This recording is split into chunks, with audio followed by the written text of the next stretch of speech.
Hey guys, welcome back to the channel. So today we got a 2008 Chevy Express van. This van has around 150,000 miles and we're going to be replacing a front wheel bearing today.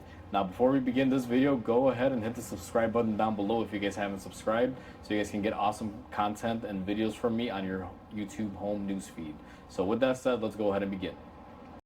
The reason why we're replacing these wheel bearings, guys, is not that the wheel bearing went bad as far as the roller bearings, but the electronics on the inside, the tone wheel has gone bad. This truck is getting an erratic brake pedal at low speeds. You feel the ABS. As soon as you hit the pedal, it starts, vibrating the pedal. It's trying to activate ABS at slow speeds. That's because internally, if that tone ring is damaged, it's going to give a false reading to the computer, and the ABS thinks one of the wheels is slipping, and it'll activate trying to slow it down, even though it's a dry situation outside and the car is not even slipping at all. Just that difference in the readings will be enough to throw it off. Now where you want to begin is go ahead and take your wheel off. And to get the wheel bearing off, what we're going to be doing is removing the caliper assembly with the bracket all in one and taking off our rotor. Now to make this job a little bit easier, what you're going to want to do is go ahead and turn your wheel to gain better access to your bolts on your caliper assembly. Now let me go ahead and put you down there and I'll show you guys what I'm going to be removing. So what we're going to be removing, guys, to make this job easy is we're going to disconnect the bracket itself at this bolt and this bolt. And we're behind the caliper here, obviously. Now you can remove the caliper by itself and then the bracket, however I choose to do this all in one. So what we're going to go ahead and do is remove these 21 millimeters. Now that you went ahead and you got both of your bolts taken off, what I do is I take a screwdriver and I open up the caliper a little bit just so I can push those pads back. The reason why I do this is to allow the caliper to slide off without fighting me. And then I'm going to grab my caliper hanging hook and we're going to go ahead and slide this off. And I'm going to attach this to my caliper here, and we are going to be hanging it out of the way on our spring or wherever it is that you want to hang it. Now the next thing that we're going to do, and I'll bring you to the front, is we're going to go ahead and take off the rotors. But let me switch the position of the camera. I have the camera positioned up front, guys. Now that your caliper bracket and everything is out of the way, your rotor should be free. And if it's not free, you may want to just tap it lightly here or here. Just kind of go around to loosen it from the hub. Now this truck has had wheel hubs replaced before, or wheel bearings, whatever you prefer to call them. So this one came off fairly easy. It wasn't really stuck on there. Another good opportunity is if you're going to be replacing pads and rotors, I would say to try to do them in one, because you basically have to disassemble your brakes to do this. So if you are planning on doing pads and rotors and you know you have a bad wheel bearing, I would say plan on doing them all together in one, so that way you're not opening it up 2 or 3 times. So now that we got the rotor off, we got much more access back here, and I'll show you guys the bolt holding on the wheel bearing. I have you guys positioned in the back, and you guys can see here we have 1, 2, 3, and 4 wheel bearing bolts. Now these are the ones that you're going to want to take off to get the wheel bearing off. But before you do that, I do have an ABS wire that you have to disconnect. So I'm going to take you guys out front and show you. You have this ABS wire that kind of trails upward and goes up to here. Now I'm going to zoom the camera back here and I'll remove this here live for you guys so you guys can see. What you're going to want to do is basically kind of peel back your liner here and you will find a connector. You're going to go ahead and unlatch it, and then using your connector tool, which is basically like a little plier remover tool or like a little clip remover tool, you're going to just basically take off all of the little plastic retainers. Now depending on the wheel bearing that you buy, you may want to check and see if yours comes with everything before you go ahead and break off any plastic clips. Now in my case, I'm using a Moog. They give you everything you need, so if you break one of these little plastic holders, it's not the end of the world. You are able to get a new one because it's on your new piece. But in case you don't have it, you may want to be a little bit more easy with them. And once you get everything off, you're going to want to just go ahead and position the wire down here just like that.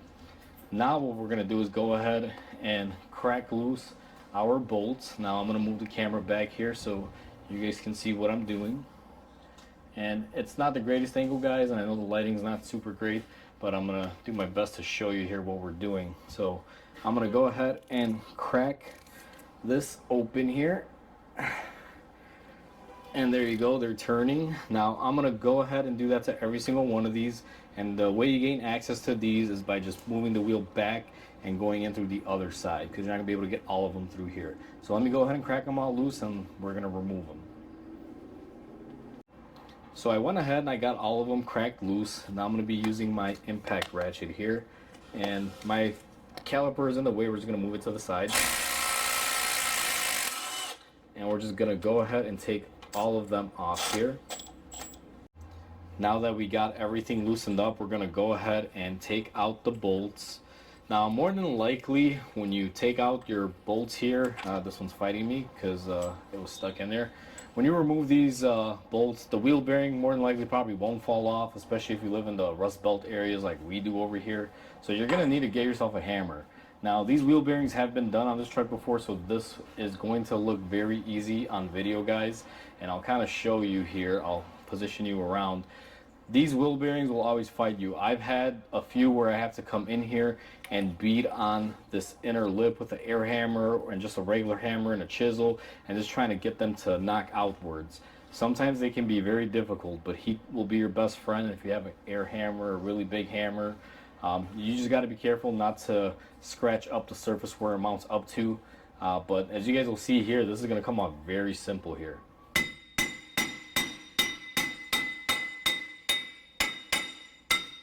And just like that, it is out. Now one thing you're going to notice is that the backing plate came out with it. You will need to reuse the backing plate. So let me go ahead and get the backing plate off of my wheel bearing, and I'll be right back to show you guys the next stage. Now that we got our bearing off, this is what you're left with as far as the knuckle. And these do use a thread locker on the inserts. Now last time I did replace these wheel bearings about a year and a half ago. And this one, you know, like I said, failed on the circuit. What I'm going to do is go ahead and take off any excess red Loctite that we have in there. And what I do is I have a deep burring bit, and I'm just going to go in here and run it around in a circle and just clean them up. And I'm going to do that to all 4 of these bolt holes. Now that I've cleaned out my bolt holes, I will say that you have to start cleaning up this flange. Now in here you may not see it, but there is an O-ring for this wheel bearing. So what I'm going to do is I'm going to try to pop this out here with my pocket knife. This O-ring that's in here, I don't know why it's in here. I think it's just to help keep water out of the face of it, because all it is just a very huge O-ring. What I do is I take this off and I clean it up and I reinsert it, and then I'll reinstall the bearing. But before I do any of that, I clean up my flange area here. And you want to do the best job possible here, guys. What I normally do, and I'll show you a snippet, is I'll come here, I'll clean the face of the flange, and I'll get in here and clean up as much as I can around this chamfered edge here. You're not going to be able to clean everything in here, so do your best on the face and about, you know, maybe an inch in and where the chamfer is. So I'm going to go ahead and do that, and I'll show you guys when we come back how I clean it up. Alright guys, so we went ahead and we cleaned up our flange area. Everything is nice and clean. I reinserted my O-ring in there and cleaned it up. You guys can see here the O-ring is a little beat up, but it doesn't come with the new kit. GM doesn't have them, and this is a sealed bearing already, so I don't know what this O-ring is doing except maybe protecting water from getting in between where the bearing meets the flange. But it'll still do a pretty good job of sealing up. Nothing we can do about that because I wasn't planning on that being bad, and this guy needs his van back, so he's okay with just leaving it as is. What I am gonna do though, just to make the install a little easier, is hit it with a little bit of silicone spray, so that way it can just slide together easily. Now that we cleaned up our flange area, what you're also going to want to clean up is the actual bolts that hold the wheel bearing right here. You're going to want to take these to a wire wheel and just clean off any old residue of the red Loctite. Otherwise, it's going to be really challenging to go ahead and reassemble everything. Now, what I like to do is go ahead and put all of my bolts back in here. Now, these do take red Loctite. However, I'm going to put that on there in a second. I try to make this install painless in the sense of I'm going to have these supporting the backing plate before I do anything further. So once you install those, what you're going to want to do is go ahead and take your backing plate. Now you also got to remember which orientation this comes on, because I've seen people make the mistake of putting it on this way. But if you notice, this sticks out where the rotor would be. That's not a good thing to do. So pay attention to how this comes off. And this one comes off like this. So we're going to go ahead and line it up here and push our bolts through it. Now if it's older, you may want to clean it up. Ours is pretty clean here. We didn't have to grind off anything. And this is very thin metal, so you also want to be very careful. What we're going to do next is we're going to take some red Loctite, put it on our bolt threads, and we're going to take our bearing and go ahead and place it back into place. Now let me go get the new wheel bearing and I'll show you guys how to do that. So we got our wheel bearing prepped and ready to put on. What we're going to do is take the red Loctite. Now I apologize because my red Loctite here is almost running out. I need to get a new one on here, but I just put some red Loctite on it. And some people may say you need to run a line on it. Some people will say you need to submerge the whole bolt in it. Whatever you are comfortable with, guys, do it. I'm not going to sit there and tell you how to add your Loctite or how much Loctite. Whatever you do, do it. However, I just put on the ends where they bolt up into the stud on the actual bearing, because otherwise you're going to be wasting product. So now that you have that done, we're going to take our wheel bearing. Normally the ABS sensor always lines up right here because it goes through that channel. So what we're going to do is put it into place here and just kind of wedge it in there. Now this bottom bolt here is what's causing me a little bit of a headache. Let me go ahead and push it in. Alrighty. And we're going to go ahead and start threading our bolts in. Now, I'm not going to show you this whole process because it's pretty self-explanatory. So I'm going to go ahead and thread these bolts in, and I'll come back when it's ready to tighten them. I went ahead and I got my wheel bearing on there, guys, and I hand threaded all of the bolts in there. I will stress this, and I will say this is probably the main thing on it. Do not cross thread these bolts that hold the bearing on. Make sure you get a good couple threads with your fingers before you go ahead and use a power tool like this.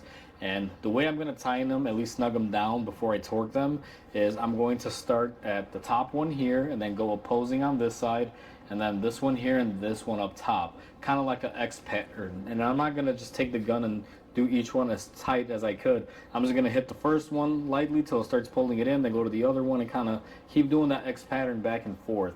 I'll kind of show you guys what it looks like here in a second, but I wanted to explain what I'm actually doing. So let me reposition the camera and show you.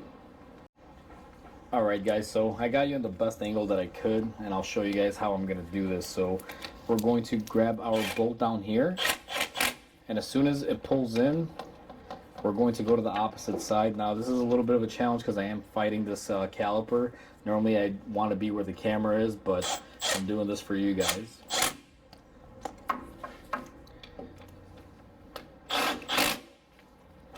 So you can see every time the wheel bearing is kind of pulling inward if you pay attention to the center here. And the reason why you want to do it as a X pattern is to gently pull in the bearing all the way before you go ahead and side cock it. Now my bearing is fully seated, so I'm going to go ahead and hit these with whatever force the impact can tighten up to, which is not exactly what the final torque is going to be here. I'm going to go ahead and do that, but I just wanted to show you guys the way I do this as far as the tightening sequence. I'm going to go ahead and torque it, and I'll be right back with you guys once that is all set. So we went ahead and we tightened up our wheel bearing and we torqued everything into place. Now what we're going to do is go ahead and run the wire. It is very important, and I'll show you guys this. When you have this cutout, the wire goes behind the backing plate. You want to do this before you tighten it, so that way it kind of doesn't get you in the way there. Now let me reposition my camera, and the way you install this wire is very easy. You're going to have this first tab. It normally hooks up right here, and then you're going to have another one here on the upper control arm, and right up here you can see on the strut tower there's going to be another one, and the last and final point, and this is going to be very hard for you guys to see, is going to be right up here. Now I actually screwed up. I left one of the plastic tabs in here, so I'm gonna have to get my little tool to be able to remove it. The connector also does sit down here, But I guess when I unplugged the connector, the little plastic tab stayed with it. So we're gonna go ahead and take that off and throw that away. We're gonna clean up our area here, find our hole, and go ahead and plug it in just like that. So that is how you run the wire. It's actually very simple, very easy. You just want to pay attention to things before you tear it apart, because it'll pretty much tell you which way stuff goes. So now that we have the wiring attached, the next step is to go ahead and put our rotor on. So we're going to grab our rotor, and there's no need to mark the rotor, guys, because it's going on a new wheel bearing. Some people will say put some anti-seize on here or anything. I don't like doing that. I just leave them, dry the way they are. Next step is going to be go ahead and take our caliper and bolt it up to our knuckle. But before I do that, let me get the wheel turned out and get you guys in a better camera angle. Now that we have our rotor on there and we turned our wheel to get better access to bolt up our caliper, if you guys notice, the rotor wants to move a lot. And you can't have that when you're installing the caliper because we unbolted it from the bracket, so our brake pads are still installed. What we're going to do is take an old axle nut and a lug nut, and you're going to want to put it on the bottom here, and you're going to thread a lug nut on there. Now, this new wheel bearing has new threads on there, so it may be a little difficult to thread your lug nut on there. But what you want to do is go ahead and do something like this, get it tightened up there so this can hold everything back. I'm going to hit this with the gun and tighten it up, and then go ahead and put our caliper on. Now that our rotor is in place and it's not moving, we're going to go ahead and take our caliper. Now, one thing that I will say to be careful on this, guys, is with your brake pads, make sure that they don't fall out and make sure that they are lined up evenly, because that will fight you if they're not. And you're going to go ahead and place it in. And doing it the way I'm doing it is a little challenge just to get the bolts lined up, but it's a lot better than having to reassemble brakes, especially if you're not replacing the brakes. Like I mentioned earlier, if you are replacing pads and rotors, you may want to do the wheel bearing job with the pads and rotors all in one together. So go ahead and bolt up and torque your caliper, and once I do that on mine, I'll go ahead and come back on camera. Now that you got your caliper back on and everything is torqued, guys, all you're going to have to do is go ahead and remove your axle nut that you use to hold your brake rotor on. And all you have to do now is put on your wheel, bolt it up and torque it, and you're all set and ready to go. That's how easy it is to do a wheel bearing on the Chevy Express van. Now, I will give you guys a heads up. If you do have a Chevy Silverado, Tahoe, anything that's on this platform, which is basically a truck on frame, these wheel bearings are basically the same for a number of years. The only differences between models is that if you have a four-wheel drive model, you will have an axle going through here where you will have to loosen the axle nut and take it off and push the axle through as it comes off. And that does make it a little bit more difficult to gain access to your rear bolts here because you will have an axle in the way, but it is doable. But aside from that, they're all very similar and pretty much the same. So if you see this video, it can actually help you out on Silverados, Yukons, on Tahoes, pretty much any GM platform of, I want to say probably early 2000s all the way up to the current years, because they basically use the same design, not really a big difference here. So this video will apply to more than one application. So that pretty much wraps up the video, guys. Just like I mentioned there in the last clip in the end, this applies to more than just this particular truck. It's universal across a lot of GM platforms. The only major difference is in four-wheel drive, you have an axle nut and it's a little bit harder to reach those bolts, but in essence, the same exact setup. So hopefully you guys enjoyed this video. Hopefully this video helps you out. Please comment, like, and subscribe because it definitely helps the channel grow. And with that said, hope you guys have a wonderful day. I'll catch you guys on the next repair.